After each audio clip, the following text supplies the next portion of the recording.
Coast to coast, border to border, and around the world, it's time for The Bill Alexander Show. The Bill Alexander Show is a guest-driven program where the topics are diverse and entertaining. Laugh and learn while you listen to one of the best hours of online radio. Now, here's your host, Bill Alexander. Hi, everyone. Welcome to this edition of the Bill Alexander Show with yours truly, William Eric Alexander. All my friends call me Bill, and I'm so glad to have you on the program today, listening to us or watching us, depending on how you're doing it. So glad you could be here. The lady I have on the program today, you may not really recognize the name, but you will recognize her if you've watched the Dirty Harry films, especially The Enforcer. She is the second person you see in the movie. And I think the best line she says in the movie is "not with you, numbnuts," which I never thought I would do it. And with me right now, I have Jocelyn Jones. Jocelyn, how are you doing today? I'm very well, thank you. You just broke me up with that, I can tell you that briefly that we did have a Be Real for that. I think it was, because they were kind of like, oh my goodness, can we say this? Yes. So I'm trying to think of what it was. Nowhere with you. I don't remember, but there was something softer than numbnuts. And numbnuts was really unfortunate because I can tell you that I would go to the market. I had more than once go to the market and have somebody go, oh, numbnuts. Not my finest moment. And for people that have seen it, again, I'm a Clint Eastwood fan, is that I did not realize that was you until I scheduled this, because I was going through stuff. I'm going, wait a minute, I know her. I've seen her. I mean, she has her hand in her back pocket in the beginning of the movie. You can't miss who she is. And unfortunately, you die within the first 20 minutes, but you are a very important character. Now, and I'm going to go really off the subject here, because about a few months ago, I had the opportunity to interview John Mitchum's daughter about his career. And it was really interesting because we mentioned the Clint Eastwood stuff and everything else. How was it working with Clint? Did you really have any interaction with him, or were you off to the side? Yeah, no, he's fantastic. He's just fantastic. He's very hands-on. Everybody loves him. His crew and cast, everybody is a family. And Fargo, I can't remember his first name, something Fargo, was the director. And not on this film, but Clint is known. One of his directors started out bringing coffee to the set, and he would move people up through the system into areas that they were good at, and so people would cut their right arm off for him because he was so loyal and understanding of letting people get ahead. I think it was Jim Fargo, and I think it was his first film. So he was very big with that as well, making, helping it be your first film. He, I will tell you, do you want a story about booking that job? I had just done the lead in a film called The Great Texas Dynamite Chase. I was going to ask you about that. Which was originally called Dynamite Women, which I thought was, maybe a better name. But that was also a first film made for very, very low budget. Lots of people on that film went on to have big careers. And if you look at Thelma and Louise and you look at The Great Texas Dynamite Chase, you would say, Thelma and Louise, a version of this movie, which is pretty well loved. Well, in Hollywood, just for any actors out there who might be listening, you never know who is looking at your work. And one day I got a call from my agent who said, Clint Eastwood saw The Great Texas Dynamite Chase, and he loves your movie, and he wants to have you in it was actually Tyne Daly's part. I mean, she plays the lead in the movie. Yes. He wants to have you come in and read for Tyne Daly's part. Not Tyne Daly's part, but that part, his partner. Right. And I went, oh goodness. Okay, great. So, I went in and I met everybody, and I was too young and too ingenue and probably a little too hot for that particular part. But he wanted me in the film because he's that way. He liked the film. He understood we'd made this, low budget film, and it was so much fun. People love that film, and he loved it. And so he said, I want her in the movie. So they created that part. Now, evidently, one of the things he liked best was the cutoff shorts I Oh, wore in yes. Great Texas Dynamite Chase. And so when I went to wardrobe the job, she pulled out these cutoff shorts, and I said, no, please. With the cutoff shorts, I spent a whole movie in cutoff shorts. I have a thing about my behind. I'm kind of self-conscious. And she goes, oh, well, it was requested, so we're going to have to. I go, real seriously? And she said, yeah, we got to show Clint the wardrobe. And, he requested this. Okay.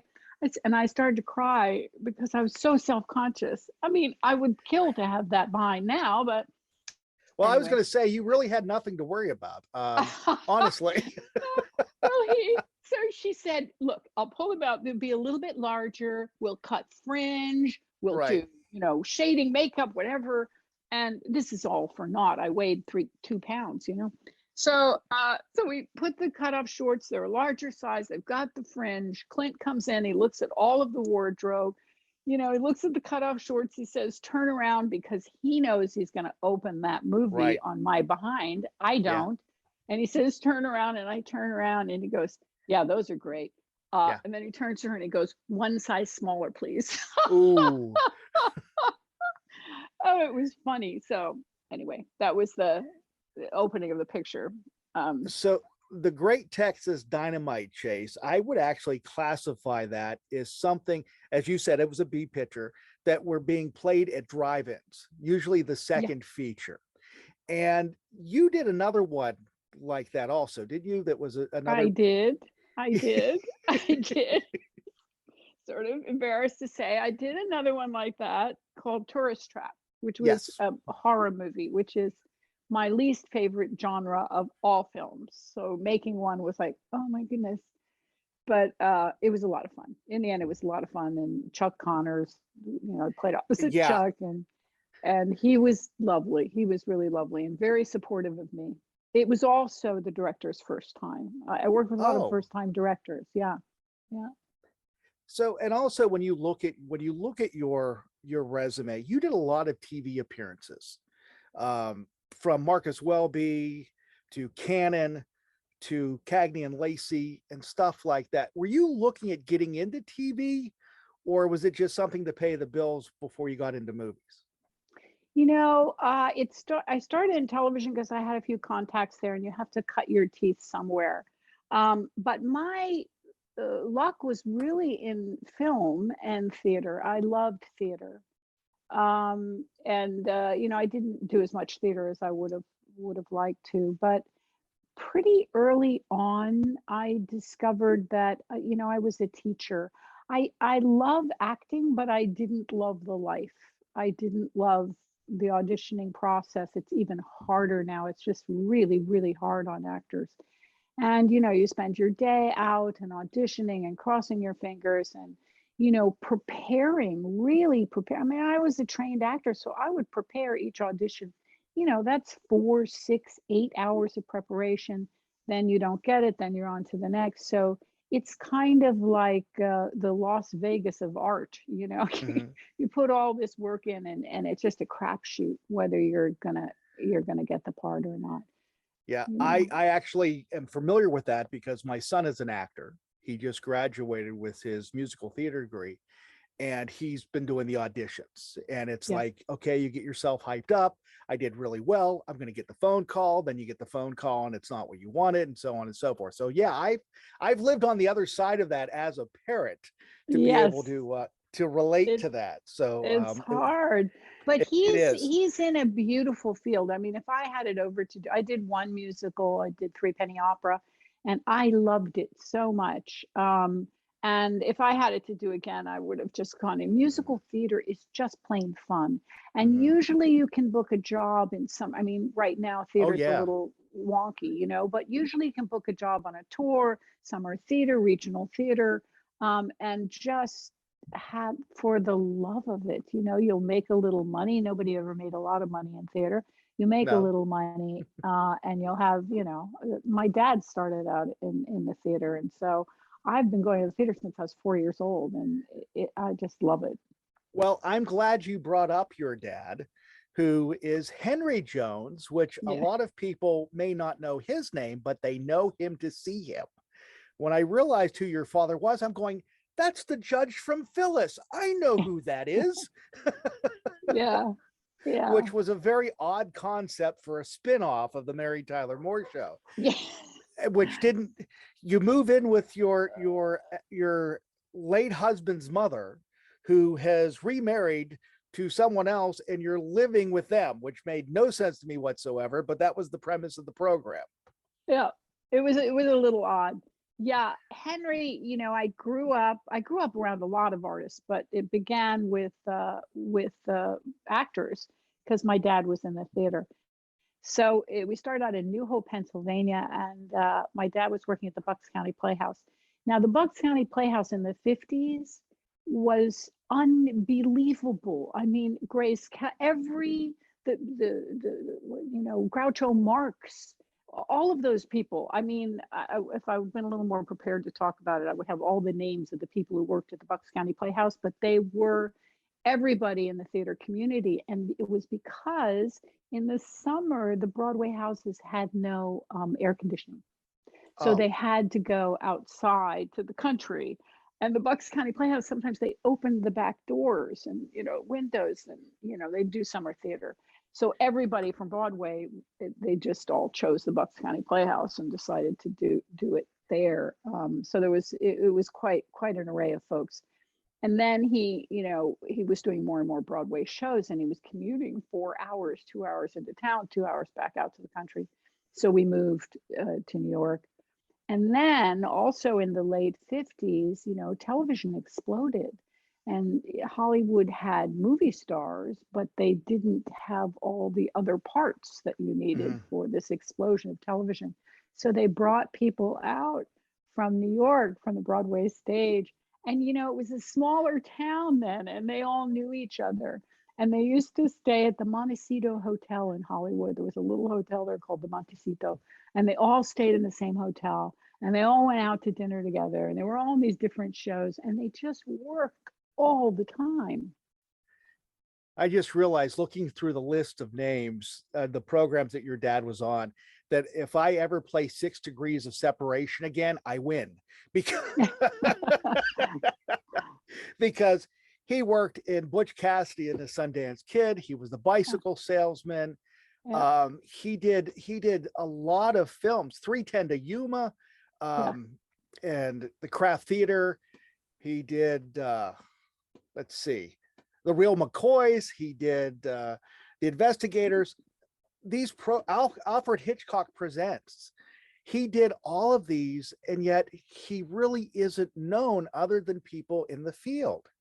Did he want to be a big star, or was he just happy who he was? Every actor wants to be a big star. And if you're a character actor, you want to be Walter Matthau. But Okay. everybody can't be Walter Matthau, you know what I mean? So every actor wants to be a big star. I think that he was sorry that he never, you know, also Tommy Ewell, you know, he was compared to Tommy Ewell. I feel a little guilty just mentioning Tommy Ewell's name. You know, he was 7 Year Itch with Marilyn Monroe. Tommy Ewell and Henry were very much alike, and Tommy Ewell's career kind of took off.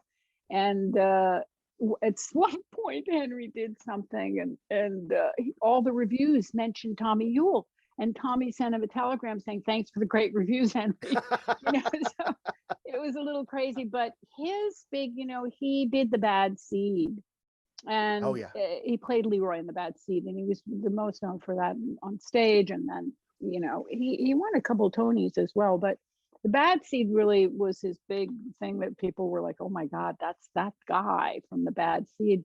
And I wasn't allowed to watch it because I was the same age as Patty McCormick. Okay. And it was just a little creepy. And there was lots of things I couldn't watch because Alfred Hitchcock loved Henry, and Mhm. he did a number of Hitchcock presents. And he always played the guy who killed his wife and sealed her in, he'd be a taxidermist and he'd kill Mhm. his wife and seal her in a horse. It's typical, uh, Hitchcock. So that was really, he was the guy. You go to the restaurant and everybody would go, oh my God, that guy, his face was, Mhm. I think he did between 400 and 600 television shows and a It's ton of film, yeah. it's amazing looking at the list. And there's one that he played in that the movie got panned when it came out because it did, for some reason, this idea of taking a comic strip and making it into a movie was Oh, something yeah. very new at the time, and that was Dick Tracy. And your Yeah. dad played the night clerk, which again, if I think the movie was underrated. I love that film, and I think it is a very good film. And just with the actors that he was in it, because there were big names in that film. Yeah. So with Yeah, Warden he played, Beatty. he Yeah. always, but they loved Henry. They would give him, Jim Garner loved Henry. He would create parts for Henry. Arachnophobia, he Yeah. always, they were always like, let's have Henry do this. Let's have, Hmm. because he was also a really, really charming, wonderful, old school Broadway actor. And, wore a bow tie, that kind of Well, guy. he looks to me like the grandfather that everybody would want, because when he went with the older roles that he played. And last week I talked to Eileen Graff, who worked with him in Mr. Belvedere Yeah. on the one episode, and just talking about these people and working with them, that just had to be amazing. Now with the Phyllis, where he did have a weekly program, and that didn't last as long as it probably could have. Did he ever think that he would want another TV series that he would be able to have a long run in? Every actor wants to be a movie star and Uh-huh. every actor wants to have a long running series. That's just, a given. Um, he did several series. I know he did one called Channing. He did several, but they just didn't catch. And sometimes that's the luck of the draw. It wasn't like, he wasn't loved in Hollywood and hired Right. and pilots, it's just a matter of right time, right place, right part, all coming together. I think the closest was really Hitchcock, because Hitch loved him and he did Mhm. so many of those early Hitchcock presents. There's a story in the book I tell about going to Chasen's, to a birthday party for Hitchcock with my dad, and it was astounding, because you would go, in those days you would go and there'd be like a red carpet and Hitch would be there, and then there would be a guy next to him whose job was to know who you were and what you'd done, and he would whisper it in Hitchcock's ear, which I didn't really see. My dad told me later. Right. Remember the guy, I didn't really see it, but that was his job. So he didn't have to do that for my dad, of course, because he knew my dad so well. But when I, was presented to Hitchcock, he was like, Miss Jones. And then he mentioned, at the Great Texas Dynamite Chase, I think it was just like, oh my God. So then we went in, and, I'm somebody who's a little flighty in crowds. I get a little nervous, and Chasen's was wall to wall, and it was wall to wall movie stars. And Uh-huh. everywhere you looked, it was like, oh my God, that person, and oh my God, that person. And I started to get a little bleary. And then at one point, my father introduced me to Cary Grant. Oh. And I tell you, later in my life, I've become a coach to a lot of movie stars, and I'm not starstruck easily. Mhm. But Cary Grant, I just swooned. I just swooned. I mean, I was like, oh my God. And, he said, hello, Jocelyn. It was more syllables in my name than I've ever heard in my life. And I was just like, hello, what do you eat for breakfast? Yeah. Just what do He you say he, to Cary Grant? he could read the phone book and make it enjoyable. Yes. Um, Yes. so I I'm going through your dad's list, and I forgot he was in the movie 9 to 5 with Yes. Dolly Parton, Yeah. Lily Tomlin, and Jane Fonda. And they're talking about a reboot of this film. Do you think they should reboot it or just stick with the original? You know, I pretty much watch Dolly Parton do anything. I just love her to pieces. I just watched a documentary about her, and you know, it's funny because she is Dolly Parton, and yet she's an incredibly authentic human being. I think an incredibly authentic performer. You know, she had a vision, and she kind of like Marilyn Monroe. She had a very specific vision, and she went to that vision, and it was her creation. But you know, 9 to 5 is about working women, and these women are on the other side of the big working career. So I don't know. Maybe it would be 9 to 5 something else. I don't know. Right. But you know, Frankie and Grace and Frankie is wonderful, and I'm all for parts for the wise, because you know, women of that age are carrying the wisdom of the world, and so any way that we can open up opportunities for them to share that, and open up opportunities for young people to learn to respect the wisdom of their elders is I look forward to. So when you talk about that, and I've talked to, like I said, Eileen Graff, I talked to Michael Leonard, and a handful of other female actresses that are over. They worked in the 70s. There's no way I could say it properly without being rude, and I don't want to do that. But they're older actresses, and they're saying that they want to be able to come back and they want to be able to work again. Michael Lerner just got a part on a Netflix series playing the grandmother of why can't I think of the guy's name? He's a serial killer, but she's playing the grandmother. She said it's a role that you would never see me play, but they asked me to do it and I jumped at it. Yeah. Why aren't we seeing more roles for older individuals, especially female actresses? Well, you know, I'm gonna just segue a little bit into the book here. Okay, please do. And please mention the title of your book. Oh, it's called Artist, Awakening the Spirit Within. I'm going to show a picture in case anybody's watching. There's the picture of it. It's, you know, I wrote this book because I think we're in trouble. I think we're in a little bit of trouble. I think, you know, we have worshiped you. We've been, you know, bowing to the wrong altars. Youth and staying young and making yourself young and wearing young clothes and youth. And then the noise of youth, you know, AI, Instagram and Facebook and games, and our youth is distracted. They're not being educated. We've kind of taken out the educational system in this country. We've done some real damage there, which is why, you know, we're having some political problems, because people have not even been educated as to what government is. It used to be part of all cultures. Like, you know, what is your government here in the United States? So it's all of a, you know, a ball of wax where we're listening to the wrong thing. We're not in balance. And we're not connected to ourselves. When we're connected to ourselves, we're connected to the whole family unit. So we respect our grandparents, we respect our parents, and we respect our own inner voice and what's true for us. So the reason that we don't have more roles for older women is because it doesn't sell. We're being run by corporations, you know. I keep saying, you know, I think when we look back at this time in history, we will call it corporate terrorism.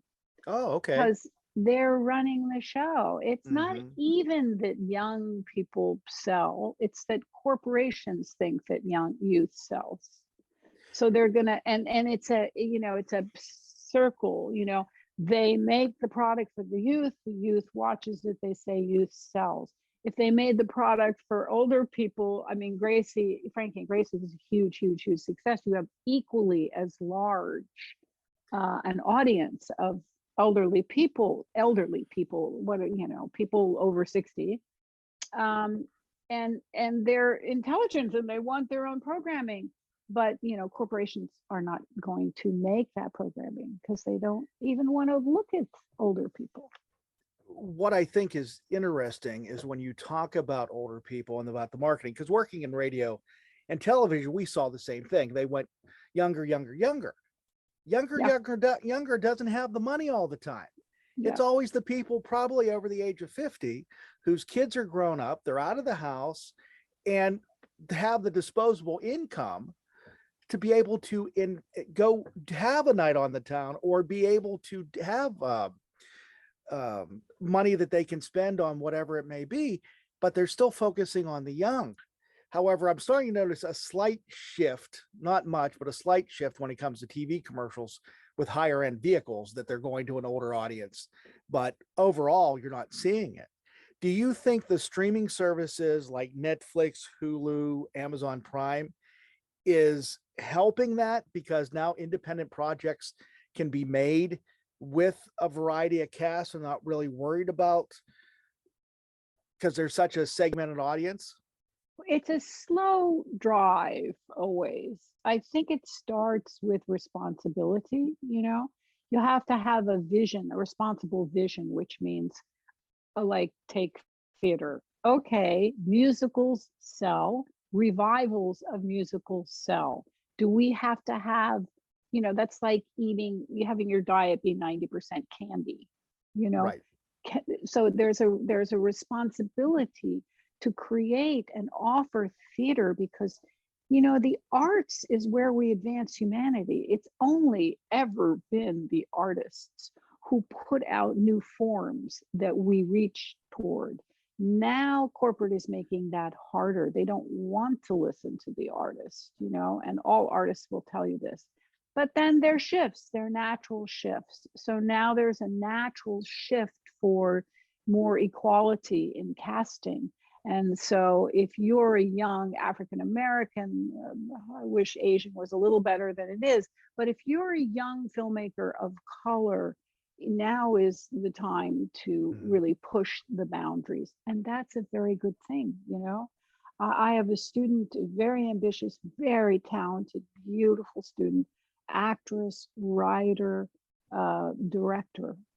And her career has taken off because she's ambitious and she stepped in and she keeps a cheery attitude and a positive attitude and loves art and is standing for what artists should stand for, which is, I'm going to open this door wider. I'm going to make room here for some more, soulful, intelligent, educational.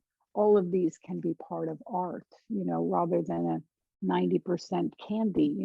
The Kardashians, this is not a diet of something that people want to emulate, and yet young people are emulating it. So we have a lot of little shifts and corrections we need to make. I mean, really, Bill, it's right down to, young people are being educated to sex by pornography. Yeah. Because it's just so available. Yeah. So there's these shifts need to take place, and they're going to take place by people, taking some responsibility, people in the industry taking a little more responsibility in their leadership. We have noticed across the country, of course, the first thing that gets cut in school budgets is the arts. Yes. It's theater. Yes. How do you feel that's going to affect the next generation? Because we're removing these, and I've argued this in my kids' schools and everything else. I said, these kids are going to be able to participate in the arts. They view the arts, they do all this, and this is what they do in their leisure time. This is what they do to relax. This is how they cope with things. But yet we're taking it away, and they're not learning how to create. All we're doing is teaching a test, and they're learning how to do certain things. Not everybody's going to be an architect. Not everybody's going to be an English professor. We have these kids, and arts is a lot of the times their escape from music to acting to whatever it may be. And we're seeing it being removed. Do you think that has affected the shifts that you're talking about? Absolutely. Absolutely. If you look at the leadership today, it's sad. We are not building leaders for tomorrow. and you build leaders for tomorrow with imagination. And this is what I'm not just plugging my book, but it is what the book is about. So it actually has exercises to help people. It's not that the arts should be there for their leisure time. I mean, that's very good and nice for their leisure time. But the importance of the arts is that it builds imagination. It's the only thing that builds imagination. The reason it's more important to read a book than to watch a film is watching a film is passive. All the pictures are delivered to you. But if you read a book, you have to make the movie in your head. You read these words and you make pictures. That's why we have a problem with illiteracy. Yes. Is because they're being delivered pictures all over the place, and they don't want to go to the trouble of making pictures in their head. But the beauty of it, and in education, you just have to tell them that, and they go, oh, okay, and let me read you a story. My daughter went to a Rudolf Steiner school, and the Rudolf Steiner school is all about teaching through the arts, and because of the empowerment of imagination. And in kindergarten, they tell stories. And the further into the kindergarten year, the longer the stories get, the longer and longer and longer. Why? Because it's training them to make pictures in their own head. So, you read a book, I read a book, we make two different movies. It's beautiful. If you look at society today and you look at the anger and you look at the diversity, what is it called? Not diversity, divisiveness. Right. It's because of the lack of arts. It's because of the lack of imagination. One side can't imagine what's going on with the other side, can't imagine what's going on with this side. We're all locked down into being right. Everybody wants to be right. When you want to be right, you have no space for anything to come in. So when you take out the arts from education, you take out imagination. When you take out imagination, you take out leadership, you take out growth, you take out evolution, you take out, it's terrible. It's like imprisoning somebody to take away their imagination. I've said whenever they introduced No Child Left Behind in the early 2000s, I said they were going into the elementary schools and putting a vacuum cleaner up to a fifth grader's ear and sucking out all the imagination because we weren't letting them imagine. And you ask a kid, you ask them what they're going to do or ask them what a consequence would be if they got in trouble, they can't imagine it because it's like, that's why we have so much problems in this country, because these kids aren't able to think about what the consequence or what the success may be after they go through it, because they're always worried about now. They're not worried about anything else. Right. And that's really scary to me. And I don't want to bring up the situation that happened yesterday, but again, why would someone do that? If you're having frustrations or problems, go find someone to talk to. Don't do this to make this is going to make everything better. Yeah.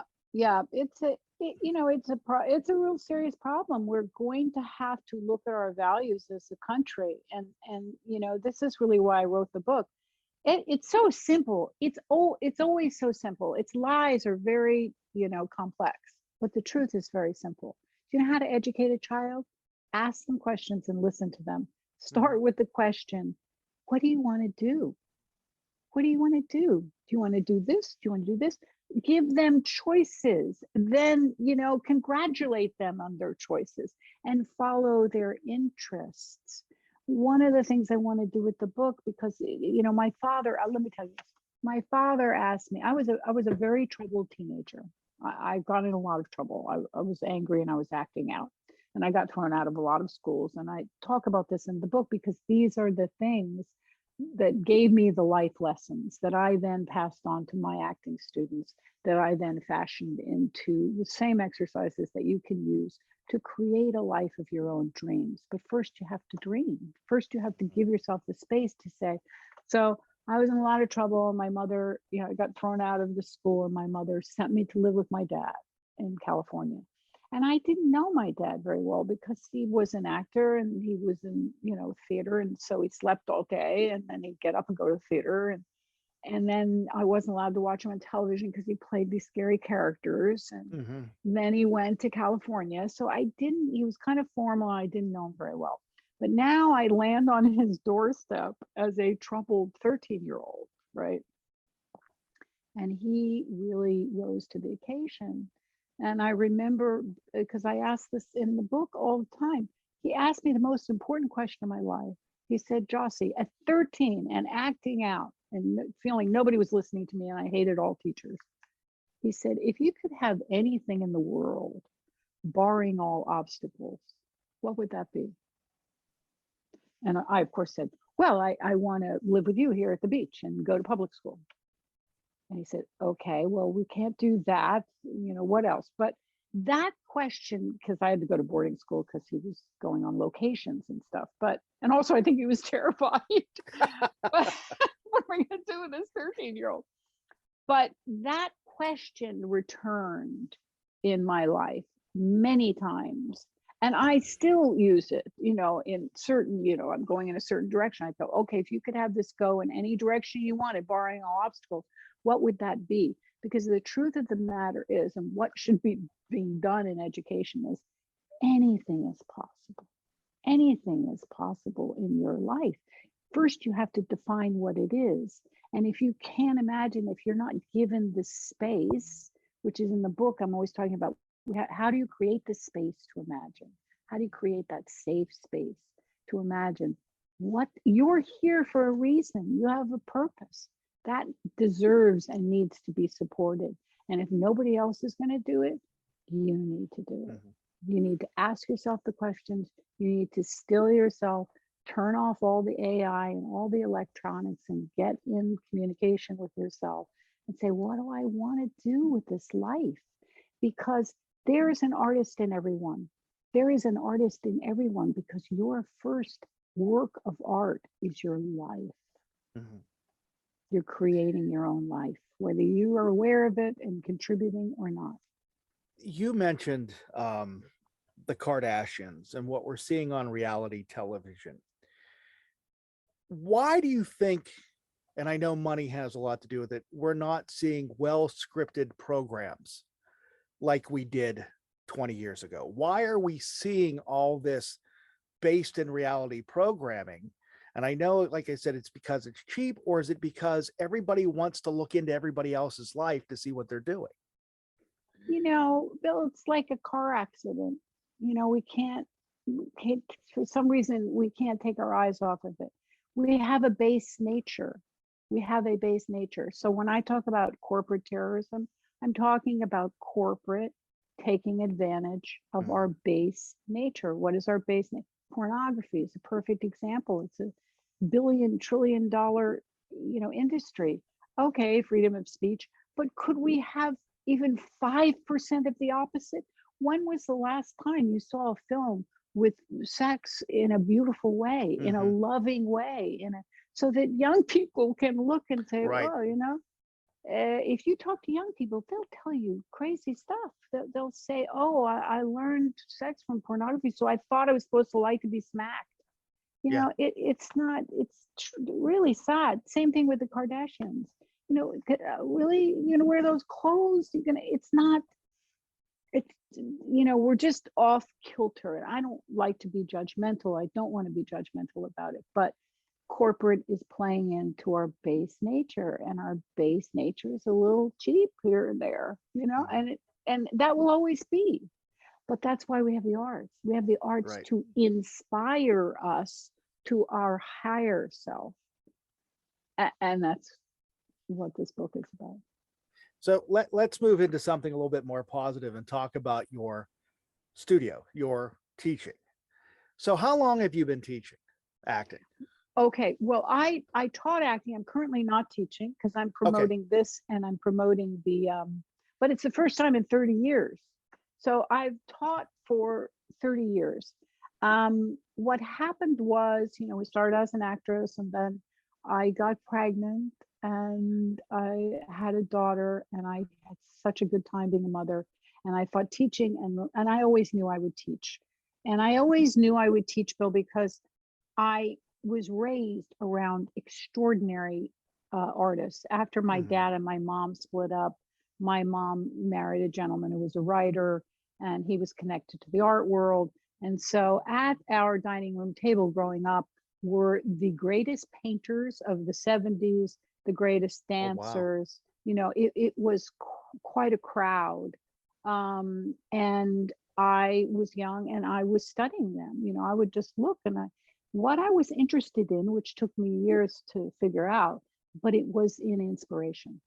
What made them, when they were working on a painting, they were like beside themselves. They were uplifted. They were in another place. And when they were out of work, just like actors, they were kind of caved and they didn't have that inspiration feeding them. Mhm. So my life really became about tracking that inspiration, and could you get it at will? And did they have an aware connection with it, or did they just wait for it to come around, or did they do certain things in a row and then the inspiration came? What was the nature of that?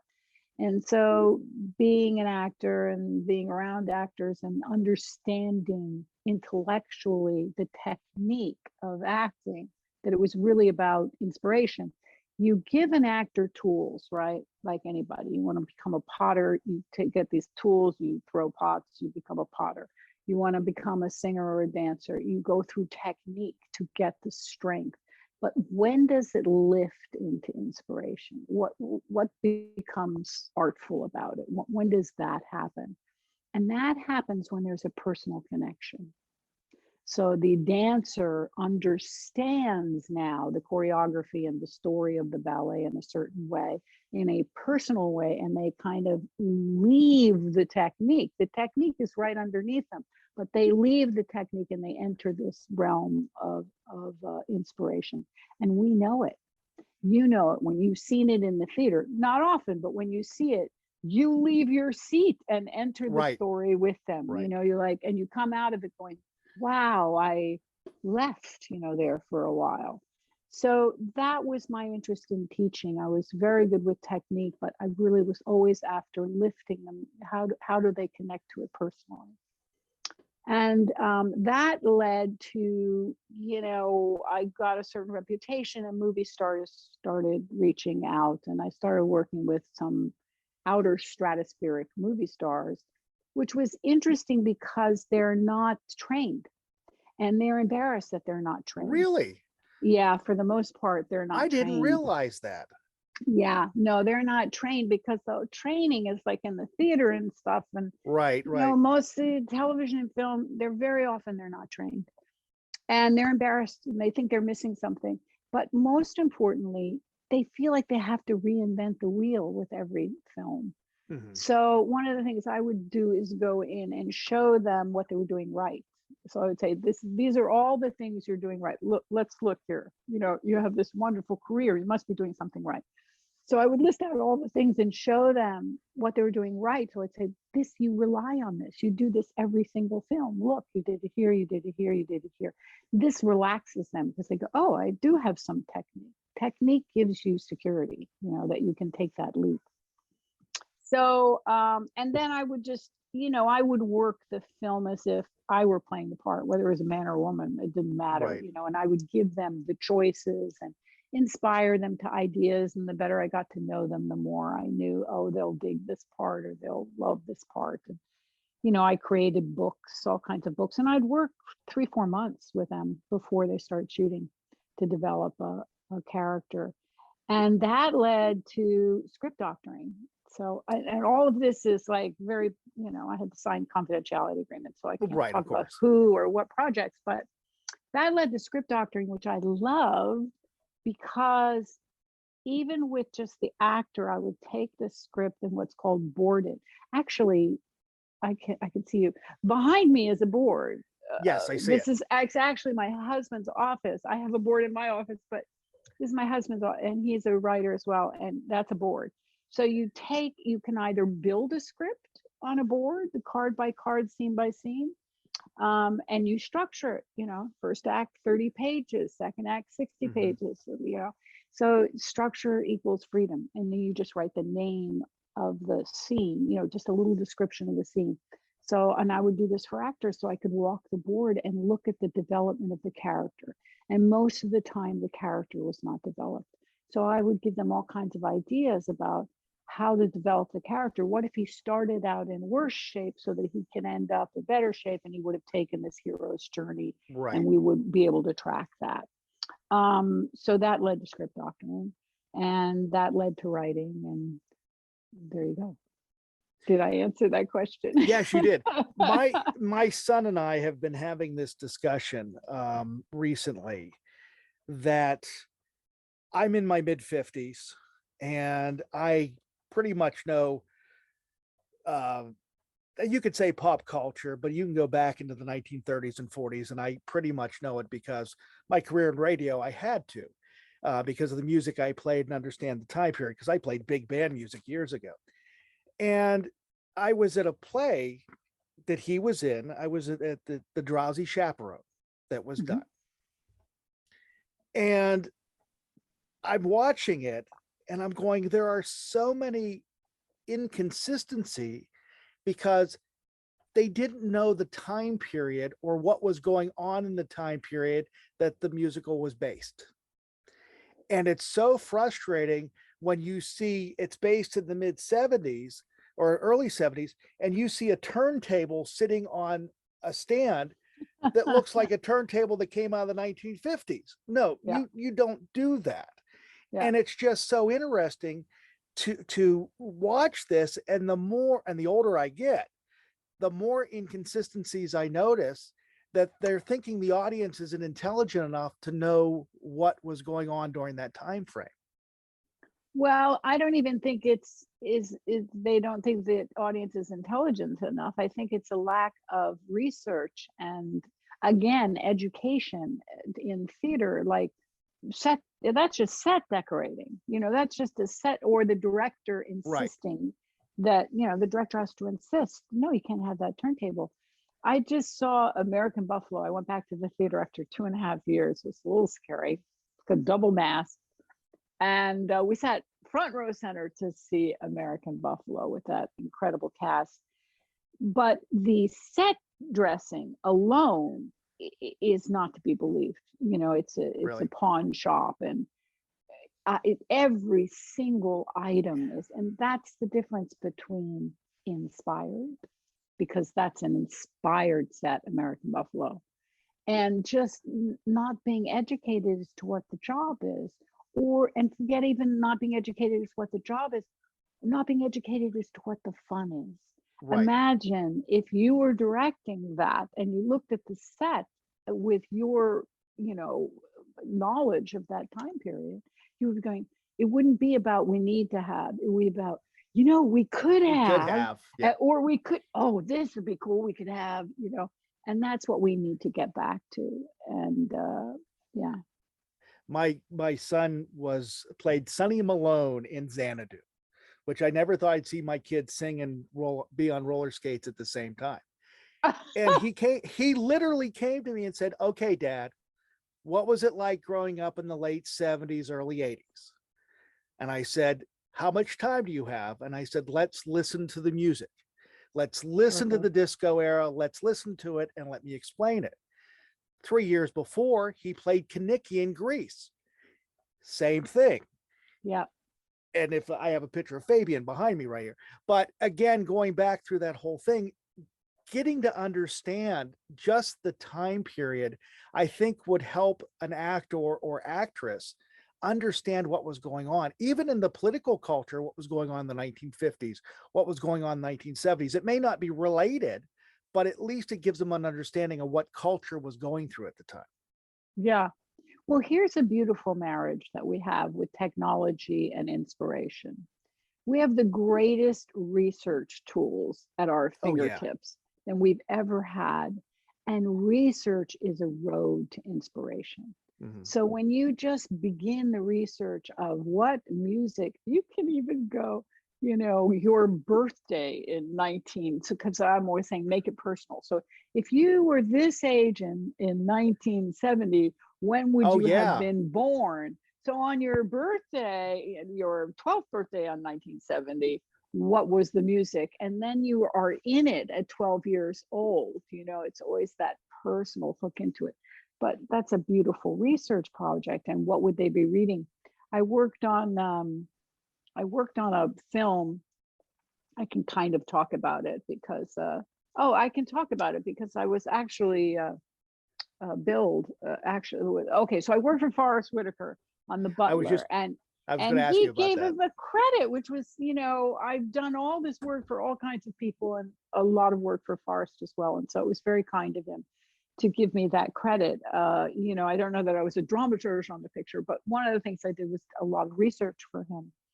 And it was wonderful because he has a child that's, grows up and it becomes very rebellious, and the Black Panthers and involved in that whole Black movement. And he is, had been through 7 presidents and, grown up in an entirely different period of time. And so I literally did things like, what would you be reading in the news in this period of time with this president? So each president, I would do certain things like, here's what was going on in the news. Here are articles of the time that he read, it was fascinating. And then here's what his son is reading, and here's his son's point of view, and what is his point of view about his son's point of view. And in this way, you make things very, very personal. So research is just the cornerstone to inspiration. And, I found photographs, hangings and things, and I would just put them in his book. So when he went to play a scene, he would, go, and then there would be say, don't look at this until the day, and then he'd go and he'd look at it. And I would say, this would be like if this morning you read this in the news and now you have to go to work and play the scene. Mm-hmm. Because in acting, you always want this. You want what's underneath. Like, this is not in the script. That so happens that that morning he read this in the news, and now he has to go play this scene with the president, and nobody knows that he read, you know what I'm saying? So that's the kind of thing that you teach actors to do, but all of that comes out of research. Yeah, and to me, that is just amazing. But unfortunately, I don't see a lot of that in today's films. It's like, how fast can we make them? How much money can we make? And when can we make the next one to boot off of that? And is it because, again, with the corporations, or are we just lazy? Well, I don't know that we're lazy. I don't really believe in lazy. We're uninspired for sure. Okay. And one of the reasons we're uninspired is because, it's not valued. So you knock at the door and nobody answers long enough, it goes away. So the sad part is, I think, artists knock at the door, it, isn't answered. They have inspired projects. It isn't answered. They go away. Now they don't believe in their project. So now they're not knocking at the door for some other inspiration. It's very difficult in this time because, joy and creativity go hand in hand. And it's a very difficult time to stay joyous. Mm-hmm. I actually have a whole chapter in the book about how important it is to take care of your own joy, your own tone level, your own vibration. Because if you read the news too much, you can't even walk out the door. It's so depressing and so damaging to the spirit, really. So it's very important to keep your tone up, and because we're going to all walk through this one way or another together. And maybe we don't have the biggest inspiration in the arts now, but we have people who are really trying to inspire us to stay positive as a group and learn. Always we've learned from the difficult, what is the answer to move beyond it.